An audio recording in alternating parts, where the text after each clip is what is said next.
Começa agora um programa que traz tudo sobre o livro mais lido em todos os tempos. Apresentamos O Som do Livro.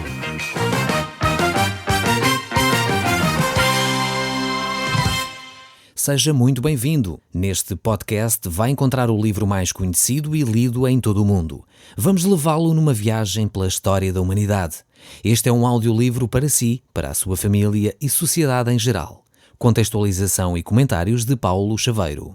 Eu quero agradecer a todos os nossos amigos que nos têm escrito as suas cartas, que nos têm enviado e dirigido as suas preocupações, agradecendo sinceramente aquilo que nos têm dito. Eu espero que as respostas que temos dado sejam de acordo com as vossas perguntas, de acordo com as vossas preocupações. Nós temos estado a olhar para o livro mais lido em todo o mundo. Este livro é a Bíblia. Nós temos olhado para o livro do Gênesis e temos ido capítulo após capítulo olhando para as personagens que encontramos nele. Temos visto homens e mulheres como Adão e Eva, temos visto homens como Noé, vimos também Abraão e Sara e agora estamos a olhar para a vida de Jacó e seus filhos. Temos analisado como eles têm caminhado com Deus e também como, apesar de tudo, de serem homens de fé, homens que são exemplos, por outro lado, como também continuam com as suas falhas e pecado, manifestando que todos nós, na realidade, estamos debaixo dessa condição e por isso precisamos da boa vontade de Deus sobre a nossa vida. Eu gostaria de analisar hoje consigo o capítulo 37 do livro do Gênesis e ver qual a atitude que os irmãos de José tiveram para com ele. Nós já temos visto quem era José. José era um jovem sonhador que não tinha muitas preocupações em falar aquilo que Deus lhe falava, aquilo que Deus lhe revelava, ele contava aos seus irmãos. Só que os seus irmãos não achavam muita graça a isso. Nós vimos isso nos últimos programas. E hoje vamos ver como é que estes irmãos tentaram resolver o problema.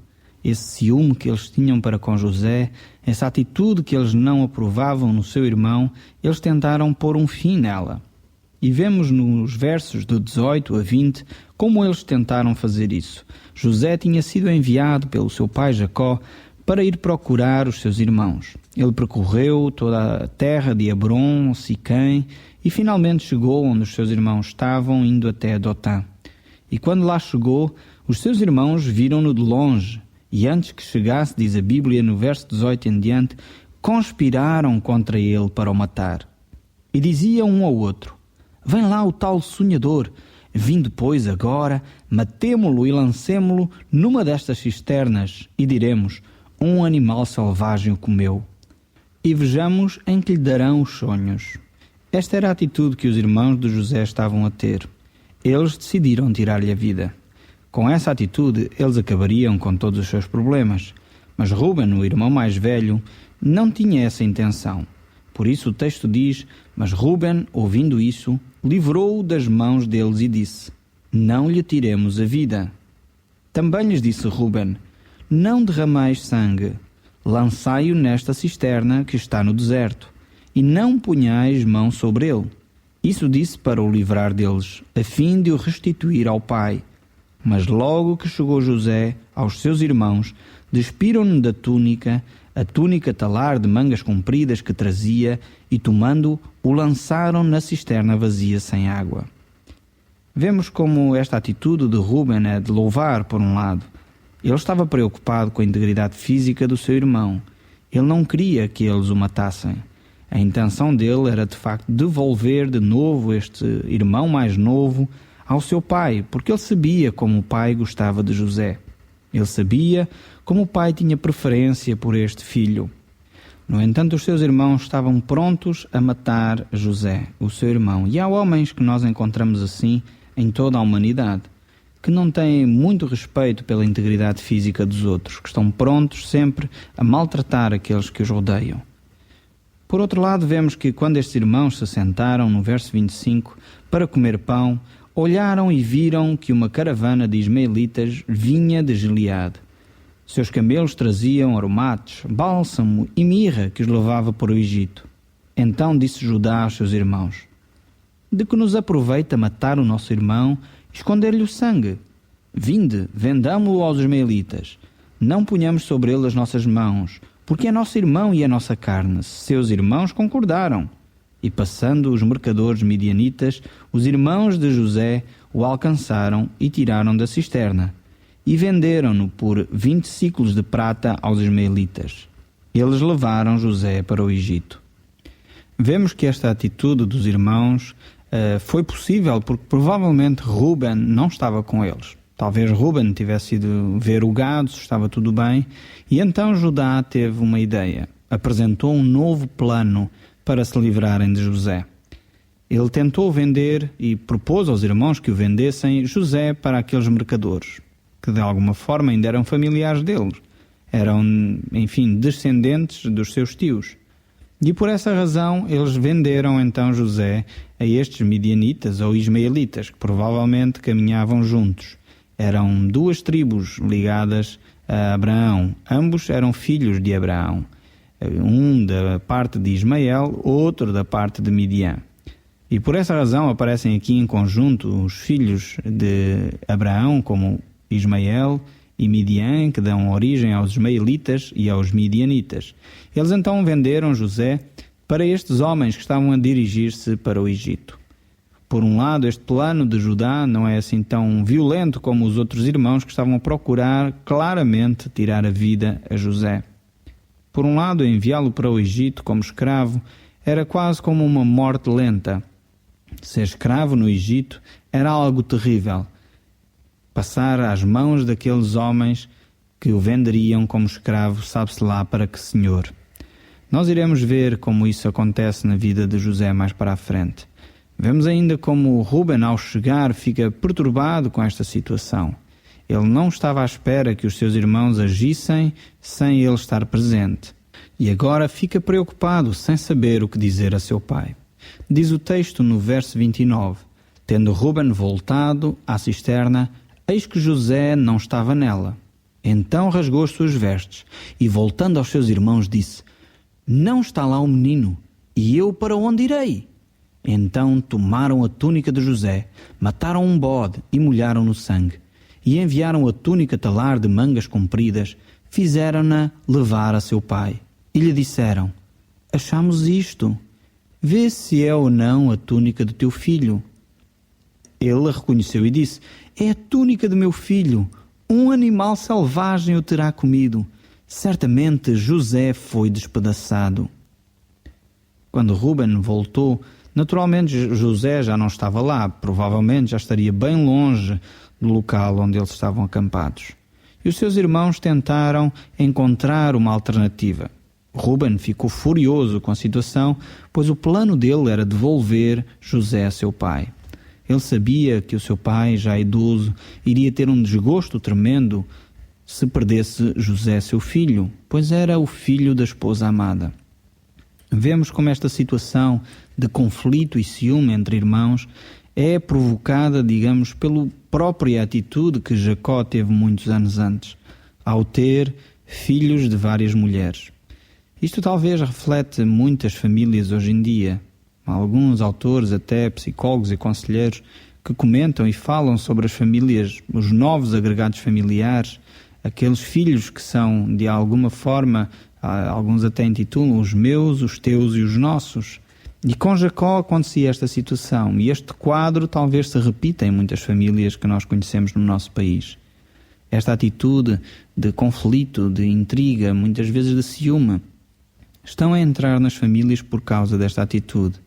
É difícil viver em situações familiares como estas e é necessário de facto algum acompanhamento para que os filhos e os pais possam conviver de uma forma saudável num novo ambiente familiar que muitas famílias estão a viver no nosso país.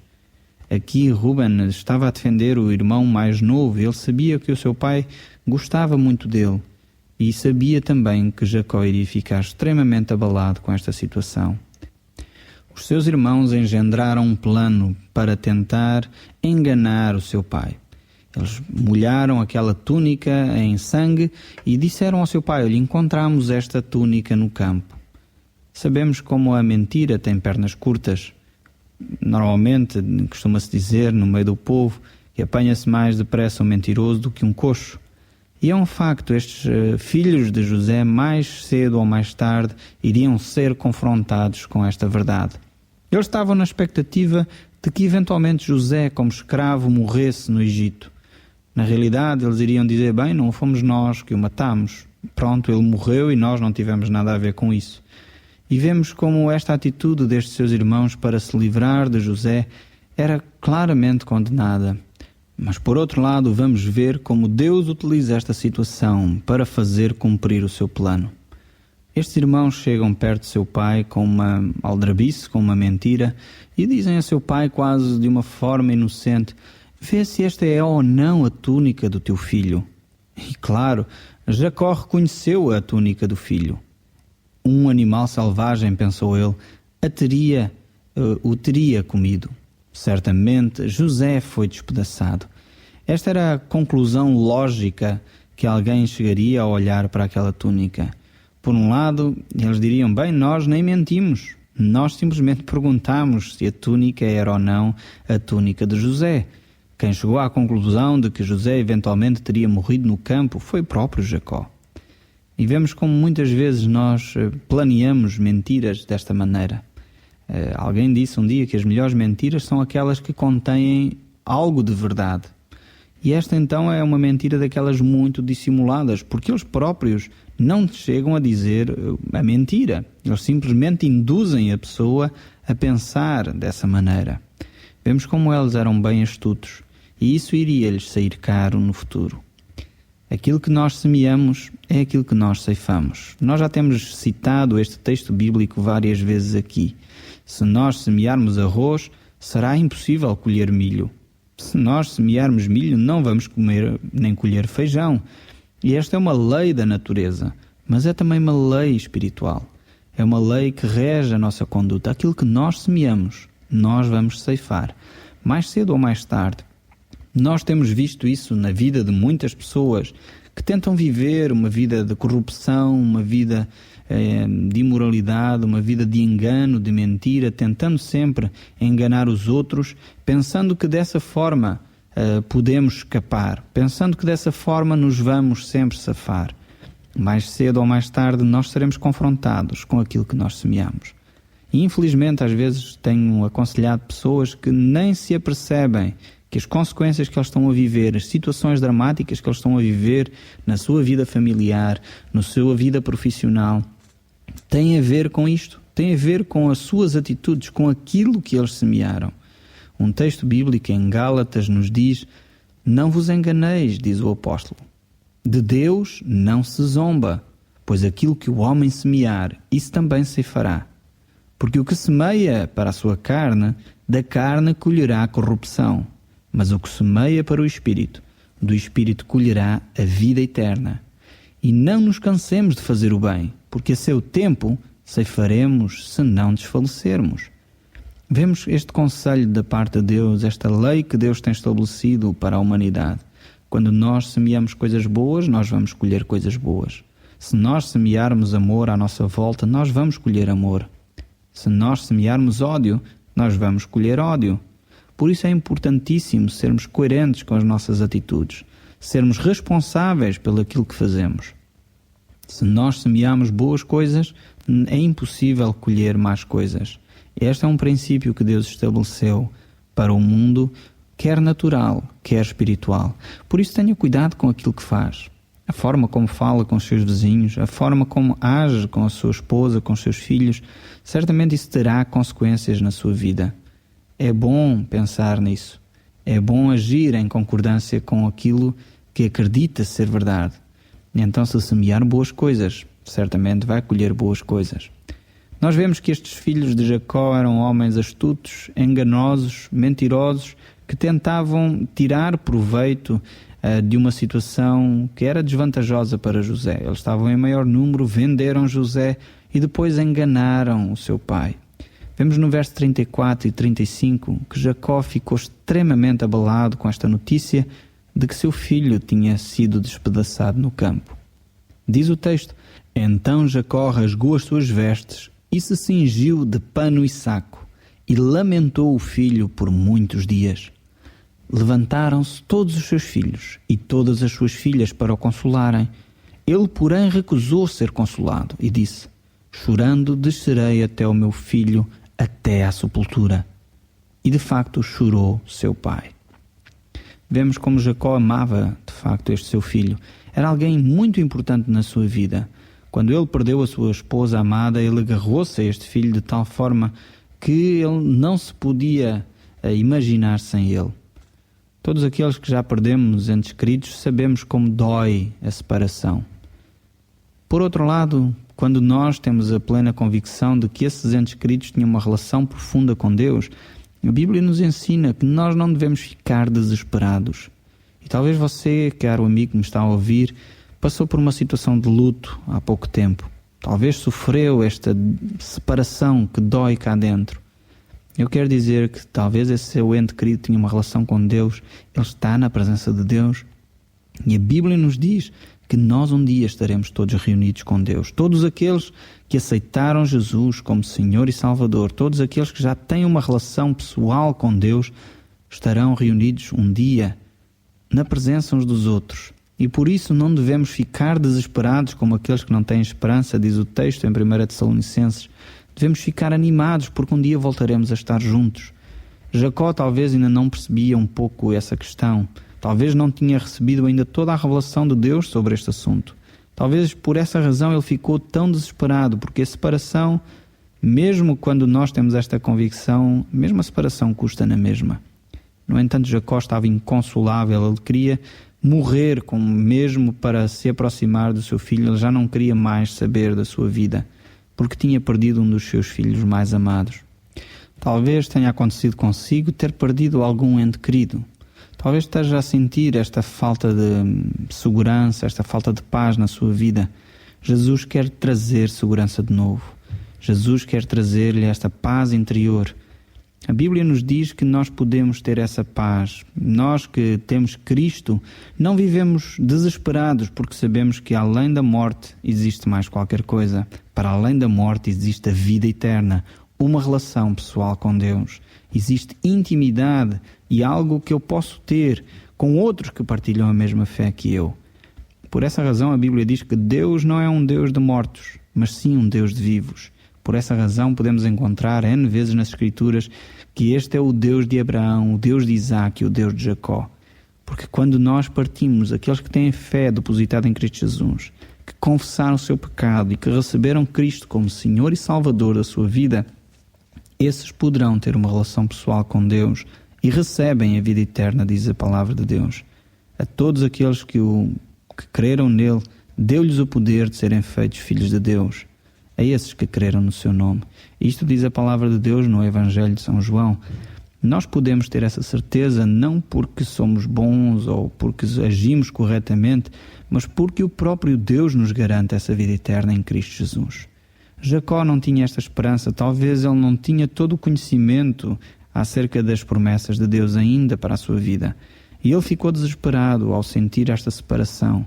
E é verdade que mesmo tendo esta esperança, quando partem entes queridos, muitas vezes nós choramos, muitas vezes nós sofremos. E encontramos o próprio Jesus Cristo a chorar quando Lázaro morreu. Ele sabe o que é sentir esta dor de separação, ainda que ele sabia também que poderia e iria ressuscitar Lázaro.